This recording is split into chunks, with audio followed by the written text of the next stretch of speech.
Okay, I'm just going to show you some tricks in terms of working with our site maps. So I'll just open this one here. This is an old version of Ma On Shan. It's got everything that we need in it. It's going to take a while to load. And there's a couple of things that you may want to do. Firstly, probably you need to show the outside boundaries of the location. You need to have that delineated so that people know the area in which you're collecting data. So the easiest way to do that is to just add map notes. This section here might be a bit redundant, but I just call it boundary, create. That will bring up the add features on the side. This one here allows you to show the shape just by clicking around the outside. So we're just going to go down there, up to there, to there. It's an awkward place because it's not particularly square. That shows the area that you're working in. If you want to change the symbol, you can change the symbol. It might be that you decide to have no fill, which allows you to do all your other stuff inside that space. If you want to show that green area or whatever color on a bigger map, then you can leave it there. But let's just do this and close it.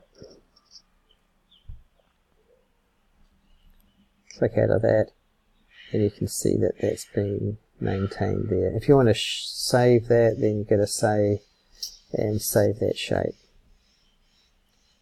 If you want to delete the shape, you can just go in and delete it like that.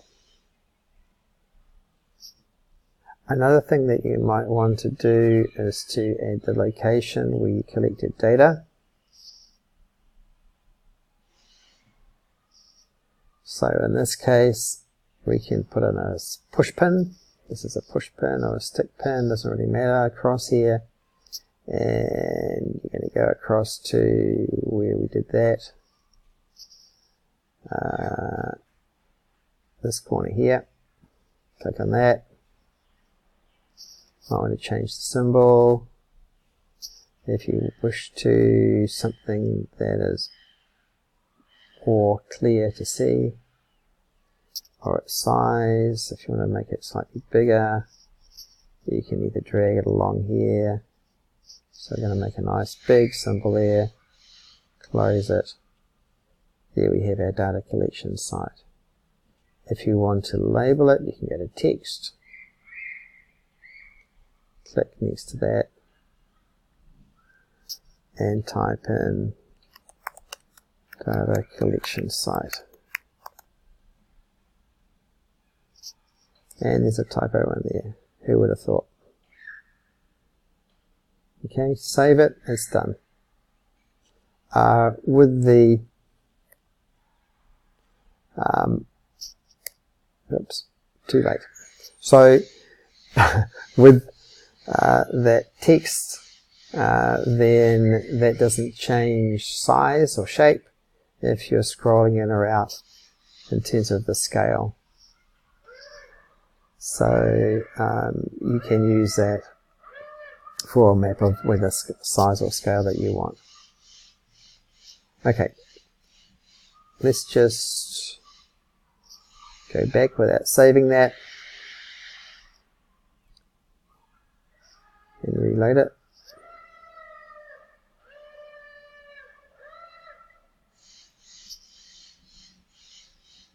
Here's our map's just going to fire up again. And what I want to do is to show you how you can edit your building data so that you can tidy up your legend. What you need to do is to choose whichever figure you would like to look at. This is building height.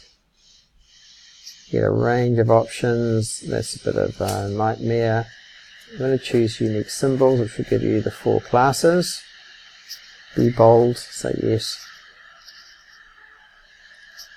And if we look in on this map now, we can see the various heights of buildings. This is not so useful when you talk about building heights because it's just a numerical range. However, if you wanted to change that, you just click back in options and you can alter the colors here and alter the label here. So for example, if this was 1 to 5 stories, then you just type that in there and it changes over here. Okay, that's pretty straightforward. And you can do that for the rest. What you find is that when you're talking about that in your report, then you don't have to refer to 1, 2, 3 or 4. You can just talk to about 1 to 5 stories and it matches on the map. And it's much clearer in terms of how people understand what you're talking about. Save it.